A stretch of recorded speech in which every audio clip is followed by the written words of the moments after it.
A lot going on as we start this episode of Whiskey Noobs, so let's just get into it. First of all, I'm your host, Chris, and you are, of course, listening to the Whiskey Noobs podcast. So what all is going on in this episode? I feel like there's a bunch of different things that I was like, I should mention this, so I gotta, make sure I mention it. The first is, the thing that I'm drinking is not alcohol. It is still dry January. This is diet ginger ale, because I have a theory that aspartame will give me superpowers if I drink enough of it. That's a joke. Don't do that. Also, I am in not a new studio, the same studio, rearranged. The old studio is rearranged to look like a new studio. So if you're watching the video version, maybe you've noticed that. Also, the video, I think it looks pretty good. I'm monitoring it, but we'll see because I'm still working with the lighting and the cameras and all of that. Turns out there's a very steep learning curve for those sorts of things. So a few different things going on that are hopefully going to just continue to improve. Shout out to the patrons because, all this new gear and stuff wouldn't be possible without you guys. So thank you very much. And please, if you're not on the Patreon, please just consider looking. Just consider clicking that link in the show notes so that you can check out the Patreon page. I think that's all of the little things that I wanted to mention.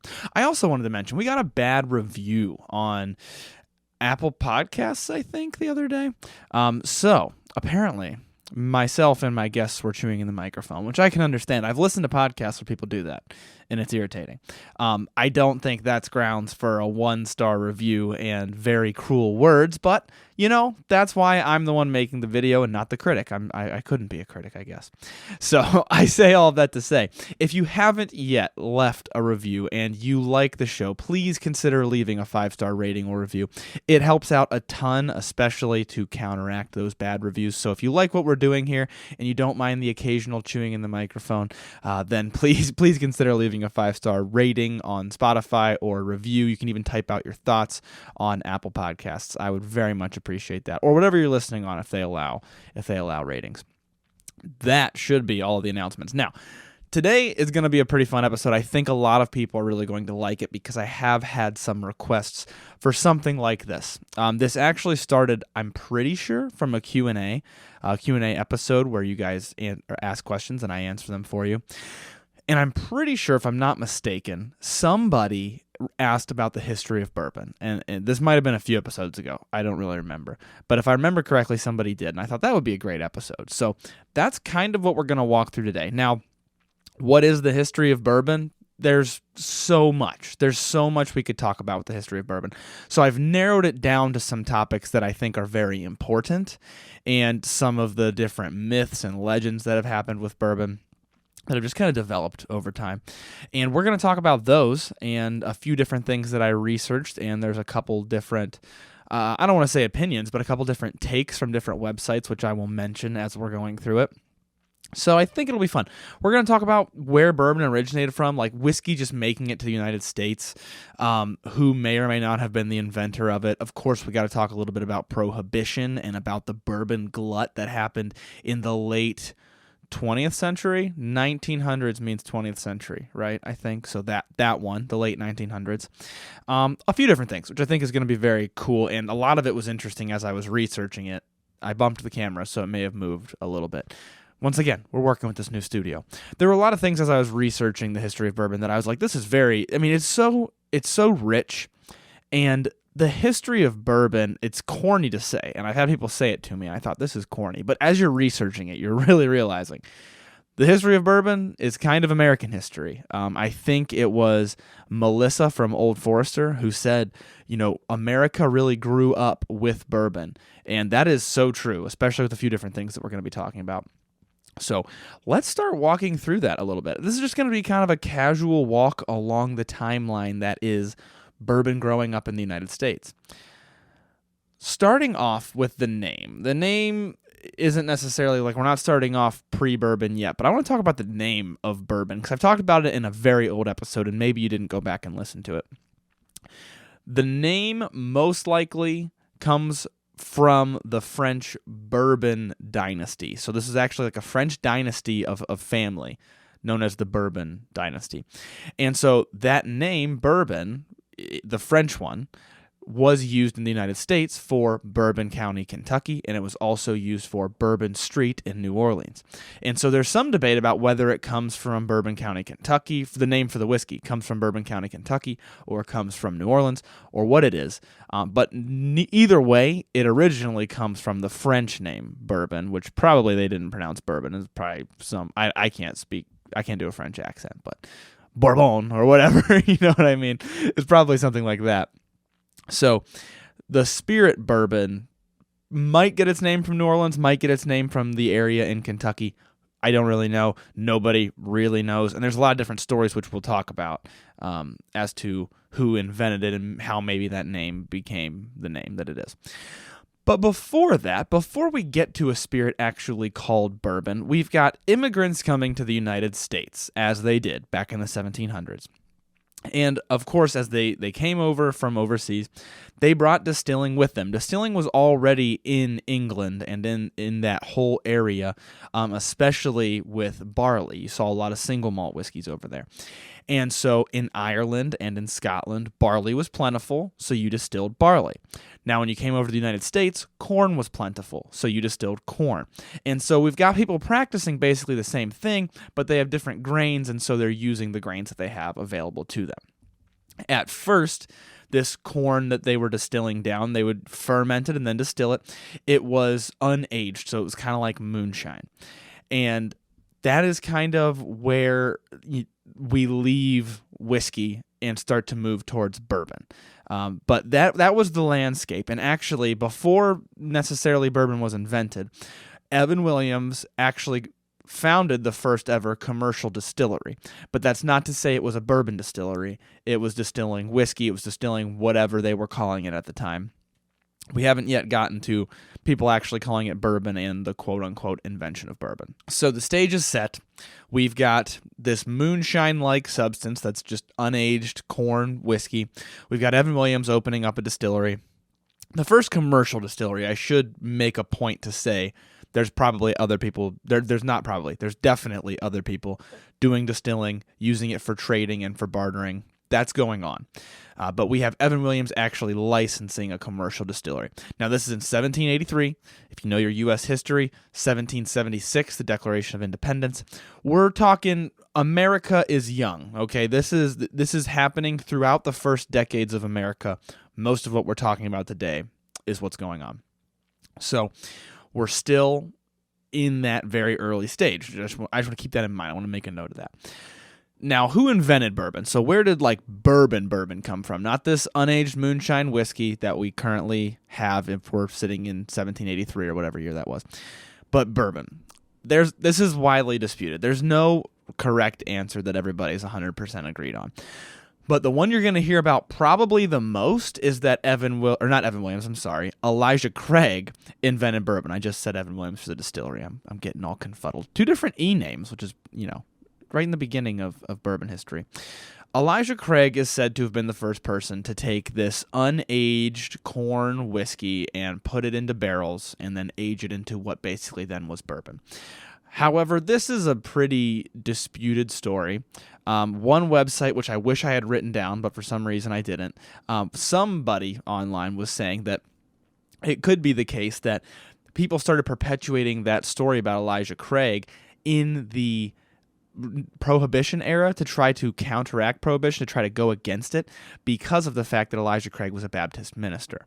And so a man of religion was okay with, or apparently invented bourbon, so why should we be outlawing bourbon in the name of religion, or outlawing alcohol in general in the name of religion, was the story that they were saying. So maybe that's the case, maybe that's how this grew into such a legend, but that it's not much of a claim that has a history where you can look it up and be like, yeah, this is exactly what happened.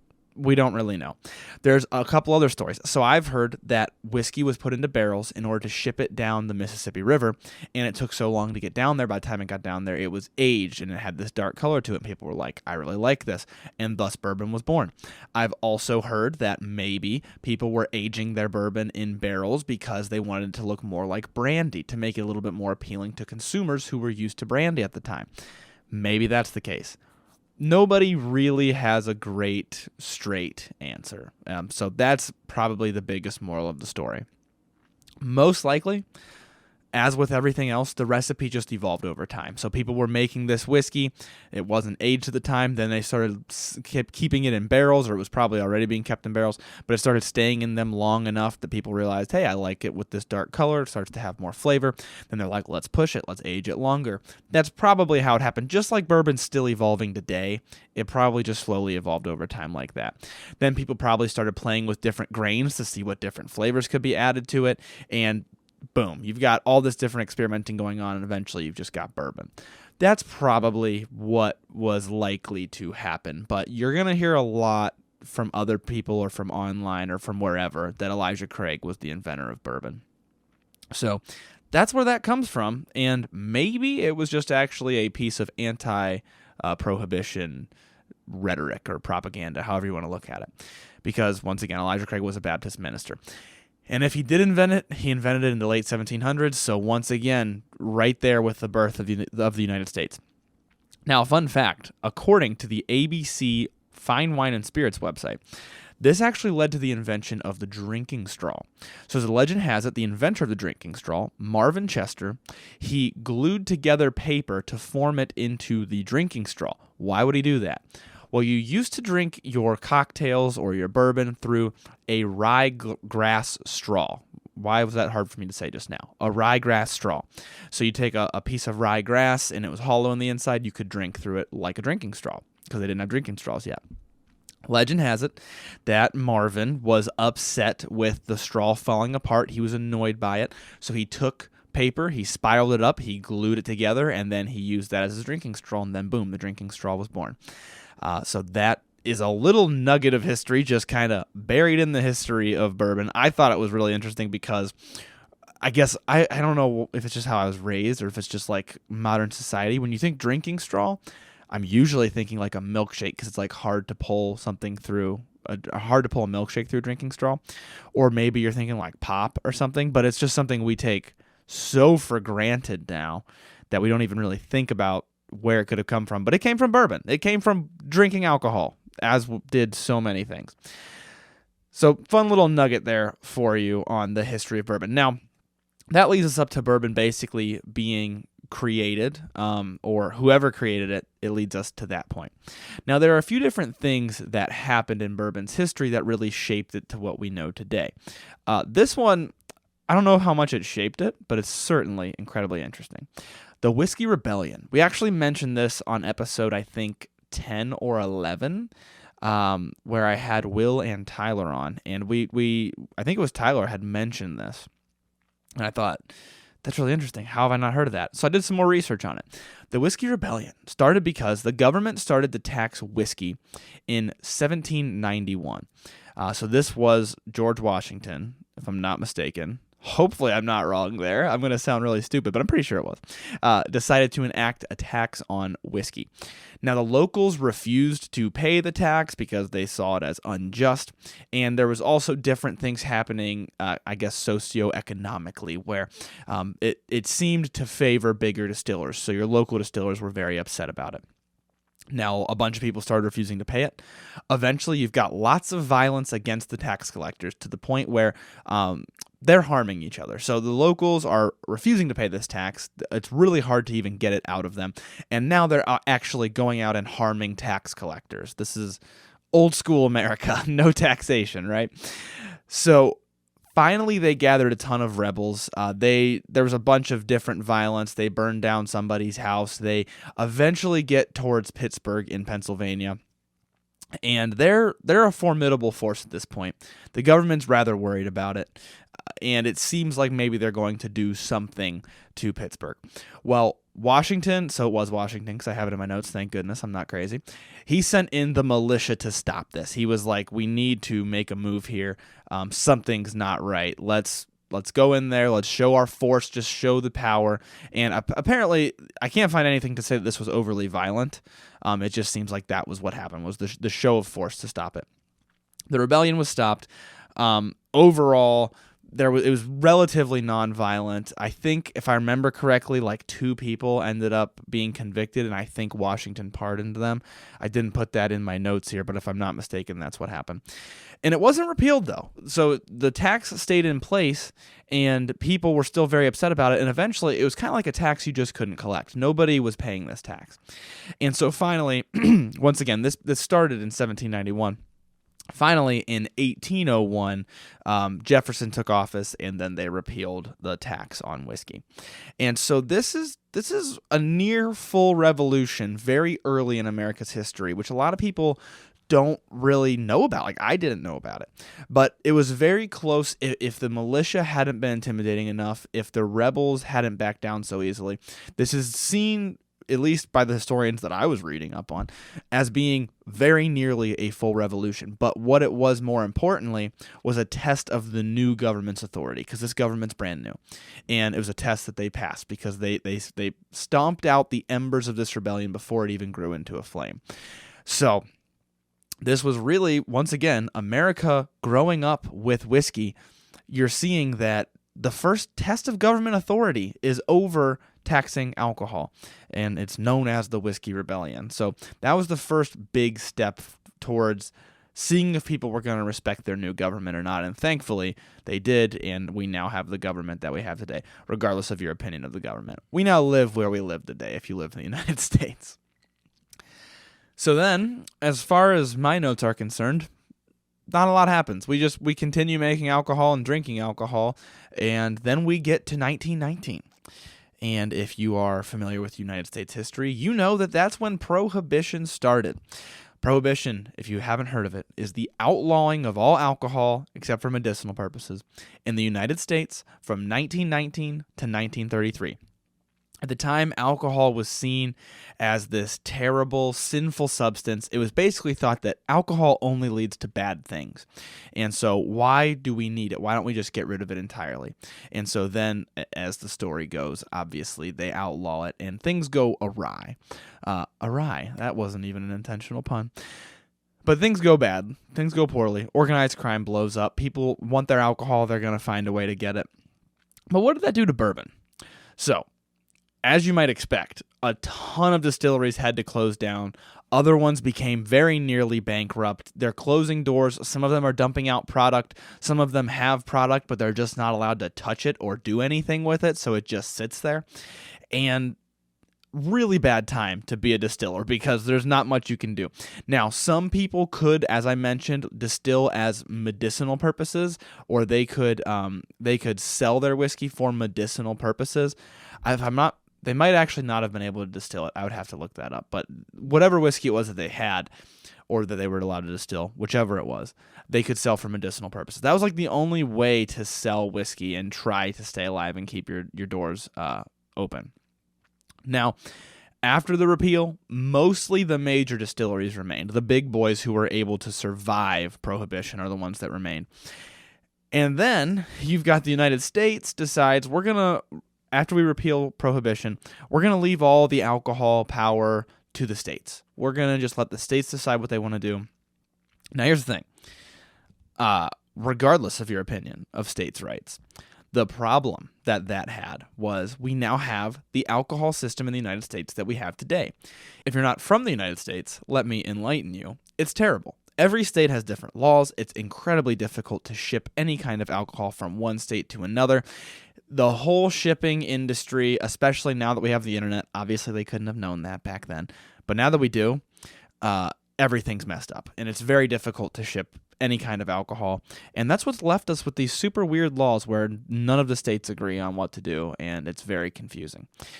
So people always ask me, why are the laws so confusing? Why, if I live in this state, can I get this? But if I live in this state, can I not get it? If I live in this state, I have to pay some crazy price. If I live in this state, I can't really find it. But if I do find it, then it's really cheap. What's going on? We have all these very, very weird alcohol laws because every state kind of has their own thing going on. And there's some weird ones. I encourage you to look up some of the alcohol laws throughout the states. There are some very strange ones. So Prohibition in a nutshell, what did it do to the bourbon industry? It closed down a lot of the smaller distilleries. It left only the big distilleries open. The big distilleries who did remain open were financially hurt by this. Overall, decimated the whiskey industry and, kind of the whole alcohol industry, as you would expect it to. But then things start picking up. It gets repealed, and we're rolling again. We're making bourbon again. But what happens is kind of strange. So there's not even really any one thing that I would say spurred this. It's kind of a multitude of different things, which we're going to talk about. But it starts off in 1964, as you might know. Congress recognized bourbon as a distinctive American spirit. This is how bourbon became America's native spirit. It was declared by Congress as being a United States product. But, as Distiller.com outlines, it then lost popularity. It became a low-class drink. Nobody wanted it anymore. It was seen as this, masculine, low-class, just you use it to get drunk drink is what it was very much seen for at the time. And we discussed this a lot in episode 136. There was more supply than there was demand. So that was the episode where I talked with Dominic Guglielmi about how Blanton's got so popular, because it was very intertwined with this quote-unquote bourbon glut that we're going to talk about, where there's way more bourbon than there is people who want to drink bourbon. So, more supply than you have demand. It's this low-class drink. You've got nobody wants it, really. What do we do? Is kind of what we were left with. Well, the first thing is a lot of distillers started selling to overseas markets, and we talked about that as well in that episode, where Blanton started being sold in Japan. It didn't necessarily release in Japan, but it very quickly it went right to Japan. And you're seeing people just shipping it to overseas markets where people are actually interested in it. So, after Prohibition, you've got a bourbon glut. Now you've got mostly big distillers making cheap product. You're just got these big boxes cranking out bottom shelf, rot gut type whiskey. And that is not the market that we're in today. A lot of you are probably thinking, I wish that was the market we're in today. Bourbon is so expensive. So how do we get there? A lot of things happened, I think, that really led to this. And we touched on this a little bit, the episode 136. But a few things happened. So first of all, you've got bourbon distillers selling this bottom shelf stuff, and they don't want to be selling bottom shelf product. They want to be selling expensive product. So they start coming up with all these different ideas. We talk about that's one of the reasons that Blanton's came to be, was it was like, we need something that we can sell as an expensive bottle. We can sell, and at the time, expensive, I think, was like $25, if not less than that, I forget. But we need something that we can sell as more of a top shelf product and not so much a bottom shelf product. And so, as happened with Blanton's, other distillers as well, they start coming up with these ideas to make them seem a little bit more premium. They want to make their whiskey seem like something you don't just use to get drunk, but you drink it because it's nice, because it's top shelf, because it's this higher end product. So you've got a bunch of distillers who are trying to sell whiskey for a little bit more expensive. A lot of them can't. It's really considered bottom shelf. So what are you going to do? Well, a lot of times you're going to sit on that product. So that's one thing that happened. And then they started selling older product. And they're like, this is older. We can charge more for it. This took more time to create. It was an inventory longer. It's just more expensive as it is. And then they start making it older. They start doing these side projects, like Blanton's deciding to make it single barrel. They start tweaking all of these little things in order to try to make their product nicer. Now, of course, that eventually works.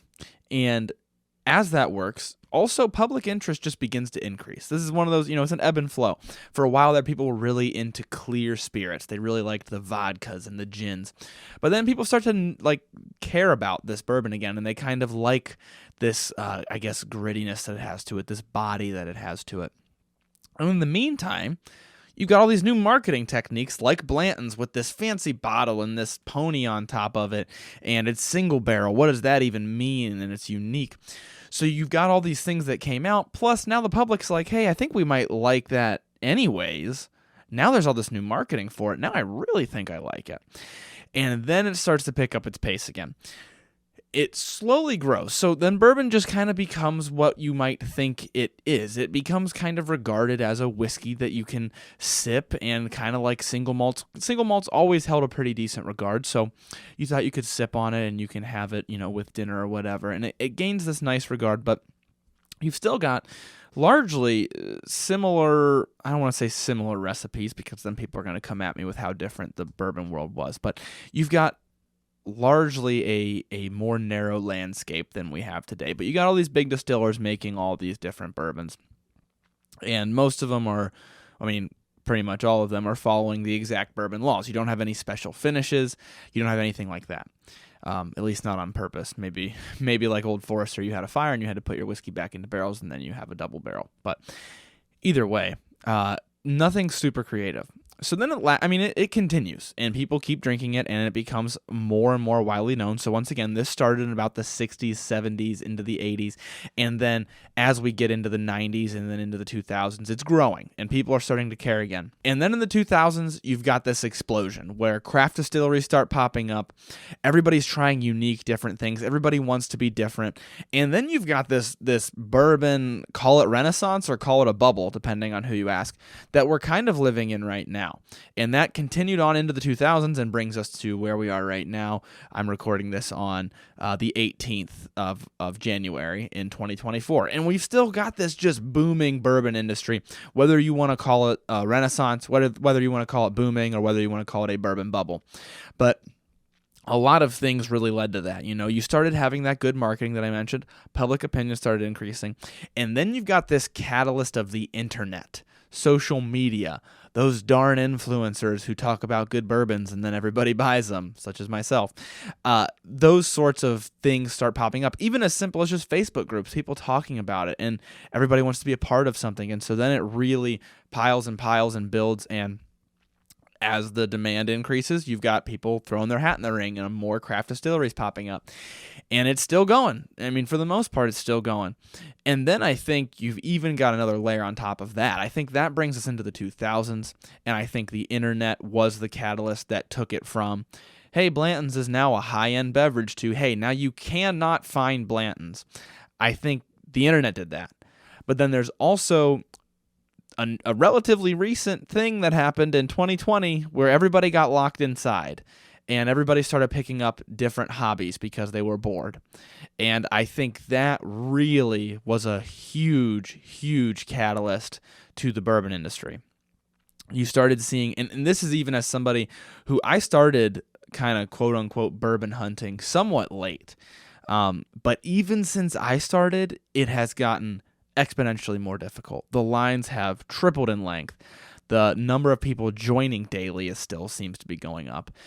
So that all really started not just with COVID, but also with TikTok, because TikTok took things and made them very, very, very viral. It was really the first platform to have the algorithm where you don't just go viral over weeks or whatever. You can go viral today, be gigantic today, and then everybody forget about you tomorrow. TikTok really started that. And I think that also was a very big catalyst for the bourbon industry, where people would see it, people started talking about it, people wanted to get involved. Once again, you're locked inside, and so you want something new to do, you want a new group you can talk to. Well, you can talk to people on Facebook and on Reddit and on TikTok and all that. You can talk to them all about bourbon and about the whiskey world. And that's really the next big catalyst that I think exploded this even more, to where, especially with allocated bourbons, things have gotten very difficult. It almost seems to me that specific part of it, the allocations, blew up more than the craft part with this past 4 years, call it, since 2020. I really do feel like there's a strong desire for allocated stuff, but not as strong of a desire for your typical, your nice craft stuff, which is something I try to fuel a lot. I try to talk a lot about craft stuff for that reason. But I'm interested to see now. So you've had this huge spike where, let's just call it TikTok, made allocated bourbons really interesting. People started learning about these rare bourbons, these Blantons, these Pappies, and they thought, this is so interesting. But then a lot of those people stick around, and that's where I'm interested to see if that shifts back, and I think it kind of is, into craft, where, of course, craft is still booming because the whole bourbon industry is booming. But now I think let's call it the Blantons grabs people, and then the craft keeps people. So they get grabbed by this itch to bourbon hunt, and then as they're bourbon hunting, they're learning about these other craft distillers, or even not even craft, but just good bourbons that are available, like Woodford Double Oaked, like the Old Forester Whiskey Rose series, those sorts of things. And then, of course, the new craft guys that are popping up, the Penelopes, the Barrels, a bunch more that I can't name off the top of my head right now. I'm wondering if that's going to keep people around. And so when people ask me if the bourbon bubble is going to pop, I don't know. And I've said before, I don't know. And I hope it doesn't just pop. I hope it levels off more so than pops. But I do think we're going to see a shift towards reasonably priced craft bourbons. I also see some of the craft people getting a little big for their britches on pricing, which I'm which if I am told to review it, I'm going to start calling out in my reviews most likely. But all that is to say, I don't know if the bubble's going to pop. I think hopefully the allocated bubble's going to pop. But people are going to quit caring so much about allocations and rare stuff. But I don't think the bourbon. I think we're still going to see people getting involved in bourbon, which honestly I love. There's plenty of craft stuff to go around. There's plenty of good bottles to go around. I think we're still going to keep seeing that, at least for a while. That's just my current opinion. But that brings us to the modern day. So let's recap the history of bourbon here. You've got right at the beginning of the United States, the immigrants came over. They were distilling over in England. They were distilling barley in Scotland and in Ireland. And then they come over here, and there's not barley, but there's corn. There's some barley, but there's a lot of corn. They start distilling that. Maybe it was Elijah Craig. Maybe it was who knows who. Started putting it in barrels and aging it, and boom, you've got bourbon. Then bourbon's going to continue to grow up. You've got this whiskey rebellion, a little bit of a stutter in the timeline, if you will. And that's, the first big challenge of government authority. Then the whiskey rebellion is over. Things just continue on. You've got prohibition. We don't need to beat that dead horse. A lot of people know about prohibition. Decimates the alcohol industry in the United States until finally it gets repealed. Then you've got people just lose interest in bourbon. It becomes super cheap, super low shelf. Everybody starts throwing everything at the wall, trying to make it popular, trying to make it seem higher shelf. People start gaining interest again. Those two things come together and boom, you've got bourbon booming a little bit into the 2000s. Craft distillers start popping up. Things are getting huge. It's getting hard to find Blantons. And then wham, you've got COVID. You've got TikTok. You've got bourbon totally blowing up to the insane proportions that we have today. And that's where we are. So are we at the peak? Maybe. But I don't know if there's so much a bubble that's going to pop as much as maybe we're going to level off. Maybe things are going to stop exploding at the rate that they're currently exploding. And that's bourbon in the United States. Of course, there's other things I can talk about, and obviously, this is a fun topic. Maybe I'll have an episode later on where I'll zero in on different things in the history of bourbon. But those are just a few of the major points along the timeline that I found to be relatively important and kind of that I found to impact the landscape that we see today. I think that those are big things that actually impacted where we are today with bourbon. So hopefully you learned something about bourbon. I know I thought it was super interesting. If nothing else, you can walk away from this with a new fun fact for people, a new icebreaker for dinner. Hey, do you know where drinking straws came from? Because it came from people drinking alcohol. And they got sick of their rye straw falling apart in their glass. That's where drinking straws came from. That's all I can say about the history of bourbon, though, guys. So hopefully, once again, if you enjoyed this episode, let me know. Give a good review. Consider looking at that Patreon down in the link below, which reminds me, we have a new expert noob. Thank you so much to Blake Powell for joining the expert noobs tier of the Whiskey Noobs Patreon page. If you're considering that, if you even want to look into it, please feel free to go check at that link in the show notes. That's all I can say about bourbon, guys. You know I could sit here and ramble on all day long, but I'm going to be done. I'm sure there will be more in the future, especially as I visit more distilleries, hopefully. Thank you, guys. I will leave you with learn to drink, drink to learn. Thank you guys for listening to another episode of Whiskey Noobs. If you need more Whiskey Noobs content in your life, make sure you check out our Patreon page in the show notes. And if you like the show, please make sure to leave a 5-star rating or review. It only takes a couple of minutes and they're way more helpful than people realize. If you want to do tastings alongside the show, make sure you join the email list by sending an email to whiskeynoobspodcast@gmail.com with a subject line that says email list. You'll receive monthly emails with a list of the whiskeys that will be featured throughout the month so that you can buy them ahead of time. You can also find more Whiskey Noobs content on Instagram at @whiskey_noobs and on TikTok at Whiskey Noobs Podcast. Once again, thank you guys for listening. The Whiskey Noobs Podcast does not support underage or otherwise irresponsible consumption of alcohol.